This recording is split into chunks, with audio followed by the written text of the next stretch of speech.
Welcome to Gospel Tangents, the best source for Mormon history, science, and theology. I'm Rick Bennett. I'm excited to have Dr. Paul Reeve back on the show in our final part of our conversation about his new book, Let's Talk About Race and Priesthood. We're going to find out how deep this small book goes into the race ban. We'll also talk about some lingering justifications of the ban that some people use within the church. And we'll also talk about some of the early justifications, such as Curse of Cain, Joseph F. Smith's role in the race ban, and we'll even talk a little bit about President McKay and President Kimball. So you won't want to miss this conversation. Check it out. Well, I can't wait for your book to come out, but yeah. So show people how thick this book is. It's a tiny book, especially compared to your. Yeah. How many pages is that? Well, with all the notes and everything, and the index, it's 161 pages. But in terms of just the writing, the last page in the last chapter is page 133. Okay. So it's short, and the chapters are short too. This was also something that I kind of struggled to adjust to. They wanted sort of short, pithy chapters, keep the reader moving. But I actually grew to enjoy it really? After I got into it. And so, some chapters are 3 pages, 4 pages long. They address the issue and then we move on. But, I also...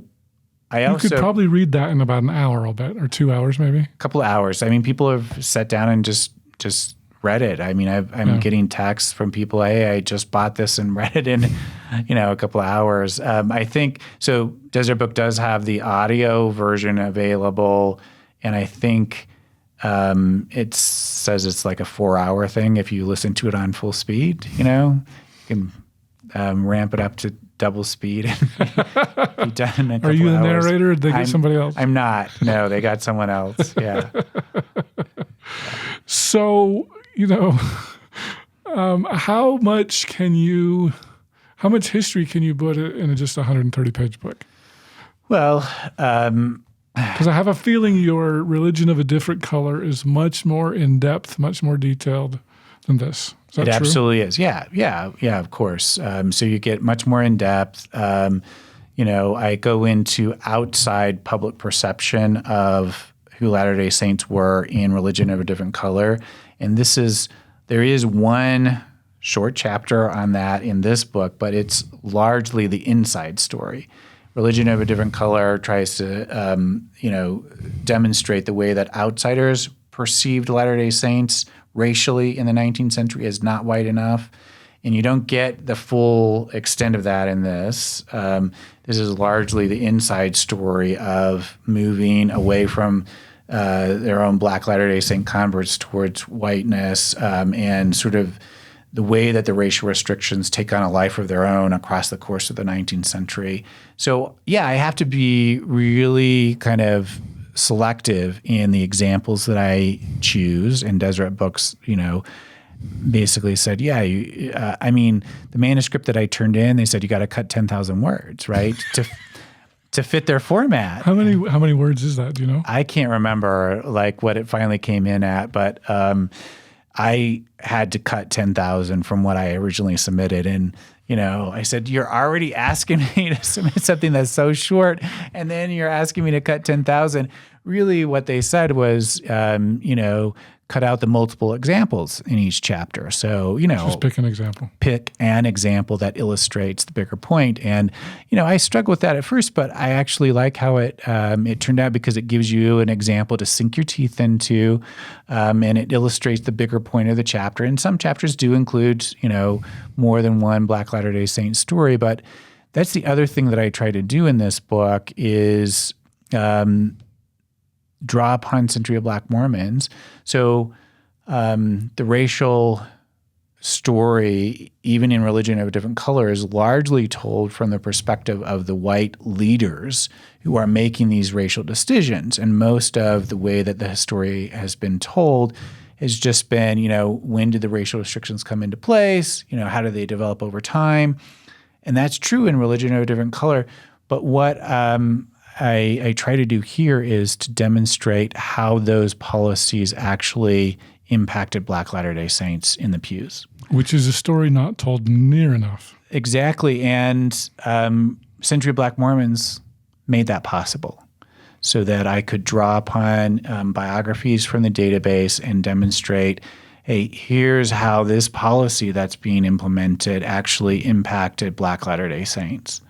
And so I try to include those experiences so that you actually get a sense of these policies had real world consequences. Yeah. Okay. I kind of feel like I'm smarter than the average bear when it comes to this issue, especially. It's one of my favorite issues. It may not be my listeners' issue, but I love this issue. So let me just ask you about some people that I'm familiar with and see if those stories are in the book. Because it's already sold out. I haven't been able to get a copy. Like selling like hotcakes, apparently. So do you talk about Black Pete?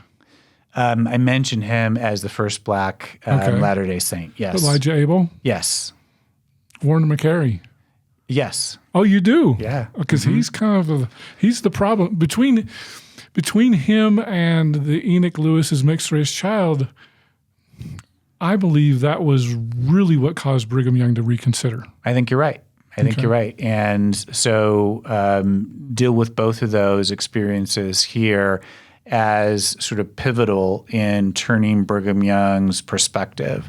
So he's dealing with 2 cases of interracial marriages, and he then, by the end of, on December 3rd, 1847, so the end of 1847, after he's come to the Salt Lake Valley and then gone back to winter quarters, he's speaking out stridently against race mixing, and it seems to account for his change of direction on race and racial priesthood ordination. Because prior to that, we've got a fine elder, Q. Locker Lewis, in Lowell, Massachusetts. Exactly. He was very favorable, and then those 2, wasn't there a third one? I swear there was a third issue. Oh, maybe, I think it was Joseph Ball's. Didn't he kind of get involved in polygamy with William Smith? But he passed for white, I guess that wouldn't have been a race issue per se. It doesn't seem to be a factor in what's going on in 1847. Okay. Yeah. You probably don't get into Joseph Ball. No. You did talk about the 1852 legislature, apparently, because that was the big issue in writing the book, right? Correct. And so how much detail can you get into that in just such a small book? Not a lot of detail, but do quote Brigham Young, do quote Orson Pratt. They're in a debate over the laws that will govern white enslavers who have brought their Black enslaved people to Utah Territory. And that produces, some of Brigham Young's most strident sentiments about racial priesthood ordination, but also slavery in the 19th century. And Orson Pratt is advocating for Black male voting rights. And that helps us to account for some of the things that Brigham Young says in that 5th of February speech, because he says we just as well give mules the right to vote here as Negroes and Indians. Oh. And he's pushing back against Orson Pratt, who is advocating for Black men being able to vote. And I will just remind people of our previous interview. I have one titled Becoming a Fanboy of Orson Pratt. I still think it's cool that Orson Pratt was advocating for Black voting rights in 1852. So it is cool, and he sticks to his convictions. And we have another new speech that will be in the next book, but also I just briefly quote it in this book. Orson Pratt in 1856 gives another strident anti-slavery speech wherein he says we have no proof that Africans are descendants of old Cain. Oh, really? And that's the only justification Brigham Young ever gives for the racial restriction is Curse of Cain, and Orson Pratt doesn't buy it. He says there is no proof, and hopefully we all know in 2023 Orson Pratt is correct. Black people are not descendants of Cain, but that was a longstanding kind of justification for where Black skin came from, calling Black people as cursed, and Brigham Young is bringing that into the faith with him and giving it theological weight in this case. See, that flies in the face of biblical literalism, right? doesn't it? Right. And I know quite a few biblical literalists in my ward. Yeah. So I think there are a lot of people that still would believe that Africans come from Cain. Right. Yeah. No. And if you read the book of Genesis, I mean, it doesn't actually say that. It was a biblical exegesis or a biblical way of interpreting. So some early scribes suggested that the mark that God put on Cain was black skin, but the Bible doesn't say that. That the curse is somehow racial. The Bible doesn't say that. It was just standard interpretations. And then you throw in the curse of Ham or Canaan, and that was justification for enslavement.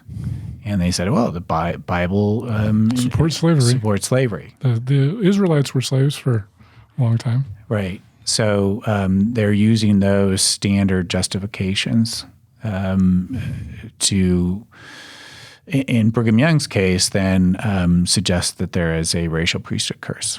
Mm-hmm. Wow. I'm trying to remember the next big issue to me.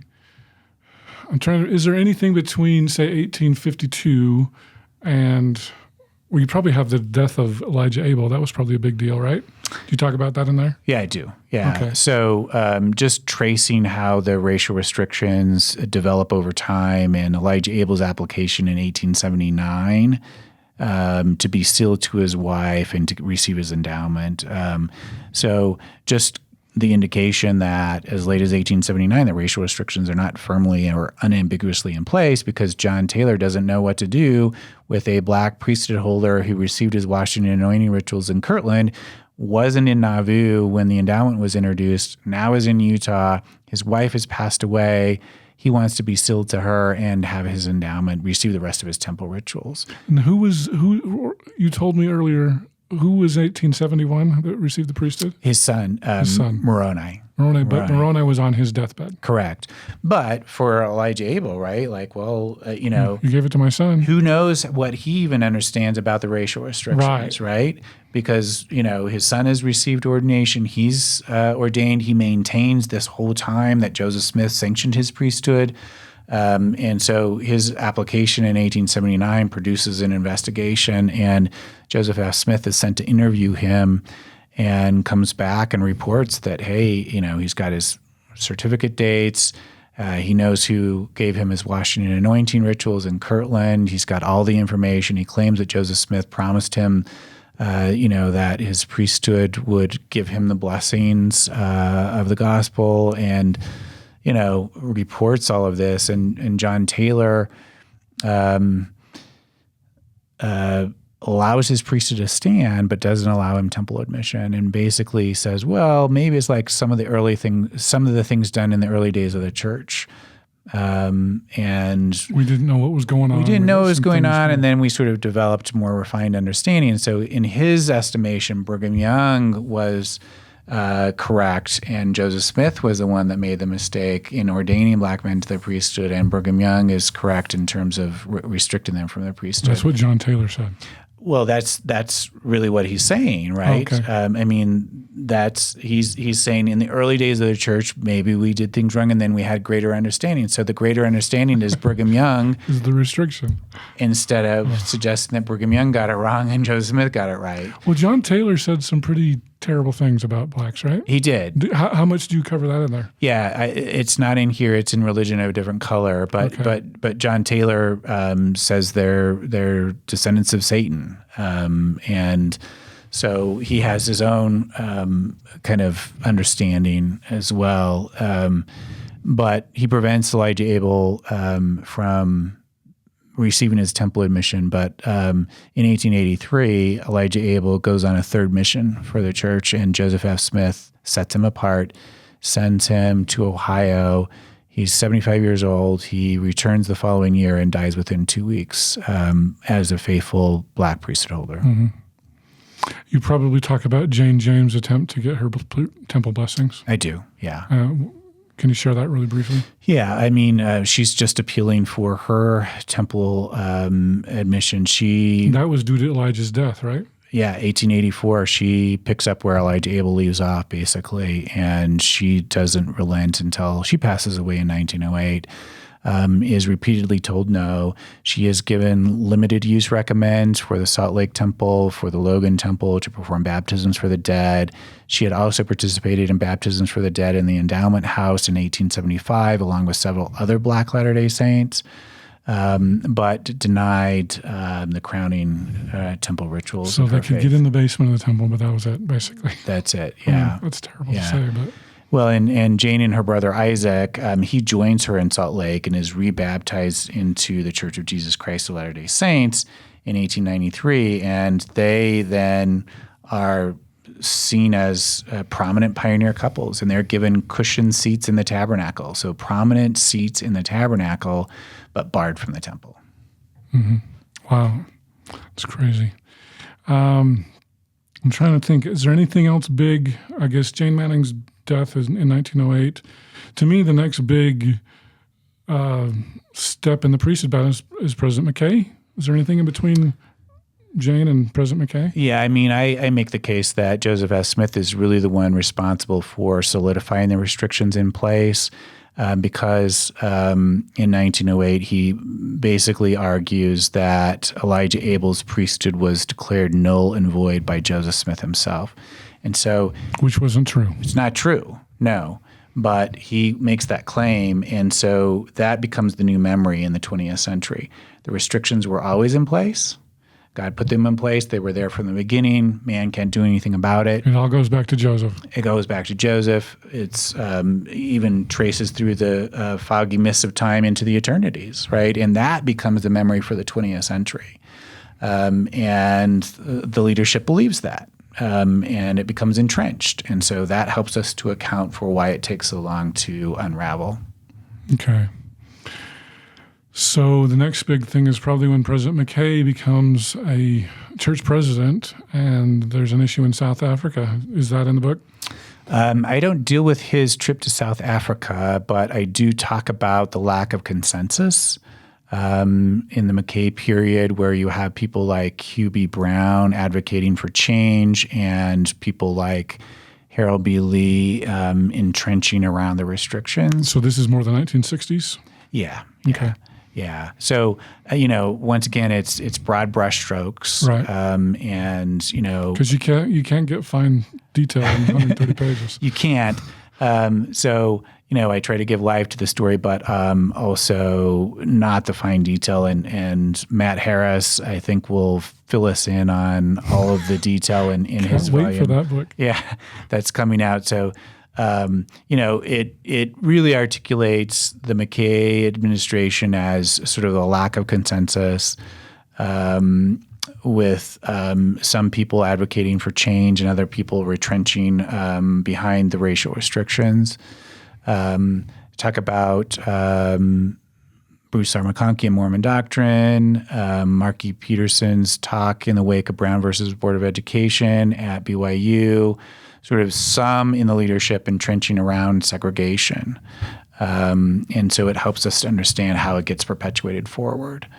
And then, Spencer W. Kimball seems intent on building consensus and laying the groundwork for the 1978 revelation. And once again, it's another brief chapter. And Do you talk about the Brazil temple? I do, yeah. Do you agree with Matt that was the first thing that President Kimball did to get rid of the ban? I mean, I think Matt's the expert on that. I think it's a significant factor in unraveling. Absolutely, yeah.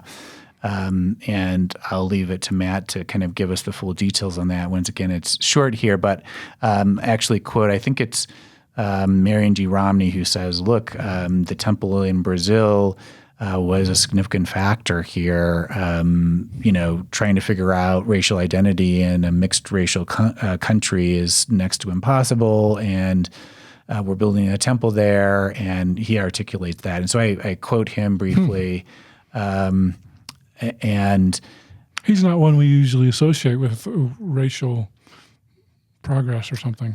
Yeah, no, and it's not really. I mean, he's just basically saying it's a significant factor in why the revelation came about. And so I'm just quoting that. But the 78 Revelation chapter is really kind of framed by a black woman, Frida Lucretia McGee Ballou. I wanted readers to understand that it's not just priesthood, but black women were barred from temple admission. Right. And she was baptized in 1909 in a creek outside of Tylertown, Mississippi. And in July of 1978, she's traveled 1,000 miles to the Washington, D.C. temple to be sealed to her husband who has predeceased her. And she's waited 69 years to get into a Latter-day Saint temple. And so I wanted readers to sort of appreciate the fact that how this impacted real life people. And I think she's a profound example. Someone who had remained faithful for 69 years before she was allowed into the LDS temple. Wow. That's too long. Yeah. Wish it had never happened. I still wish. Yeah. I look at places like the Community of Christ. I mean, it's not that they've got a stellar racial record either, but they never had a band, at least. Strangites have never had a band. Right. Bickertonites, I think they had an apostle in the early 1900s that was black, and so it didn't have to be this way. I hate it when I hear people say that, it was up to God, and 1978 was just the magical year, Yeah. It doesn't. I mean, how do you respond to people when they say those kinds of things? Well, so the last part of the book, Deseret Book asked me to address, some of the lingering justifications. And so I do deal with that and just try to unravel some of those justifications. I start out the book by simply quoting Joseph Smith claims 5 revelations that stipulate that this gospel is to be preached unto every creature. That leaves no one out.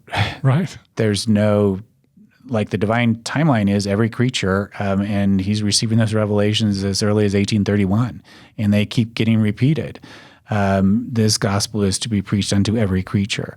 That leaves no one out. There's no, this is just God's timing. God's timing was this is the last dispensation, and everyone is included. And the revelation that Joseph Smith claims indicate that. And Joseph Smith says that Jesus says to him twice in 1831, all flesh is mine, and I am no respecter of persons. So you have to take those revelations seriously. It's not, somehow 1978.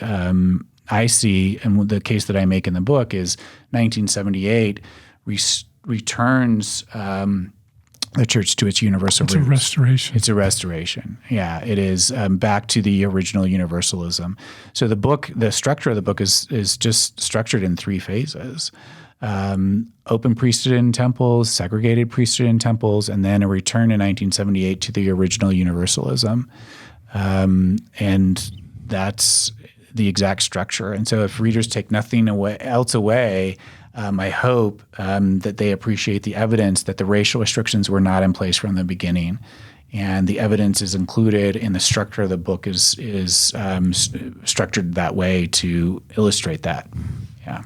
Yeah, very cool. All right. Anything else you want to share on this? Buy multiple copies and give them to your friends. Of course, I'd be happy about that. No, I don't think so. I mean, I hope readers appreciate it and appreciate the fact that Deseret Book was willing to publish it, and I think it's open and honest. It's an open and honest retelling. Obviously short, right? So it's not going to include everything. But it's your other books for that, right? There are 2 books, right? Yeah, and the Matt's one before, book. and Matt's too. Yeah. I mean, it's aimed at being accessible to the average Latter-day Saint. Yeah. Let me ask you this: if a church member, especially, said that the band was racist, how would you react to that? If the ban was or if they said, I think that the priesthood ban was racist. Well, I'm not sure what you're saying. Well, because there's an issue. I've talked with different people. Honestly, I believe that the ban was racist. I've had other people that say, no, it wasn't racist. God, for whatever reason, God only knows. It's not racist. This is God's plan. I see. How would you respond? I guess to respond to both of those issues. Well, I mean, I would ask them to engage with the evidence, right? And I hope this volume lays out the evidence. So, for example, I use Frida Lucretia McGee-Ballou in that 1978 Revelation chapter. She can answer the temple recommend questions exactly the same as a white person before June of 1978. The white person be admitted to the temple and Frida denied. Not based on worthiness, because she's answering the questions the same, based on race. That's racism. So I'm not sure that people have fully come to terms with that. And I hope that by, illustrating sort of how these policies impacted the lives of real people, that it might prompt people to think more deeply about that. So, if you're making determinations based on a person's race, that's racism. If you're not making determinations based on their answer to temple recommend questions. So you can answer the temple recommend questions exactly the same, right? But you're barred because of your race, then that's racism. Okay. We're not judging people by the content of their character, but by the color of their skin. Right. Or by, their devotion to God. And President Russell M. Nelson has actually articulated that. He has said in a recent speech, right, that let me be clear, we are not judged based on our skin color. We are judged based on our devotion to God and His commandments. The racial restrictions worked exactly the opposite. President Nelson taught eternal truths. The racial restrictions violated those truths. Very good. And then the last question I wanted to ask you, you had mentioned at that written vision meeting that they wanted you to use the word I. I believe, I. And I know that was hard for you. And it seems like Deseret Book also were like, these are the opinions of Paul Reeve. These are not official church. Does that make it easy for, shall we say, more conservative members to write off the book and say, who cares what Paul Reeve thinks? I'm not racist. I think the ban came from God. How do you respond to that? Yeah, well, everyone's going to have to make up their minds for themselves, but I hope it's based on evidence, and I think this book actually offers them the evidence. So you're going to have to argue against the evidence. So Deseret Book asked me to, make it clear that I'm speaking for myself, right? Not for the church. And I would never pretend to speak. Not for Deseret Book. Right. I would never pretend to speak for the church. So, that's including I statements, right? Like these are things that I believe to be true. But I also believe that they're grounded in evidence. Okay. So you wouldn't have a problem, I don't know if that's the right way to say it, but for people who just say, well, that's Paul's belief, I don't have to believe that. How would you respond? Well, like I said, grounded on evidence. Certainly, people don't have to believe anything that I say, right? That's up to them. But I hope they're willing to engage with the evidence, and this is documented. And new evidence has come to light even since religion of a different color. I know we've talked about it today. Right. It's been amazing. So I'm hoping that they're willing to engage with that and they make their determination based on the evidence. Right. Yeah. And so final question, tell us about your upcoming book and when do you think it'll be out? Do you have a name for it yet? Yeah, it's called This Abominable Slavery. And it will just lay out the 1852 legislative session, Christopher Rich and LaJean Carruth are my co-authors for that. We tell the story of the Black Servant Code as well as the Native American Indenture Bill that were passed by the 1852 Territorial Legislature, and lay out that narrative story to kind of talk to lay out Indigenous as well as African American slavery in Utah Territory in the 19th century. And I will tell everybody I've been waiting for at least 6 years since I knew about this book. It's been a long time. And we will also make all of those speeches that were newly transcribed, we'll make them publicly available. And I'll become even a bigger fanboy of Orson Pratt. Yeah, so that's, I'm hoping, within the next year. Okay. Yeah. Cool. Well, we will definitely love to have you back on here, Paul. Sounds great. All right. Thanks again for being here on Gospel Tangents. Really appreciate it. Yeah, it's my pleasure. Thank you.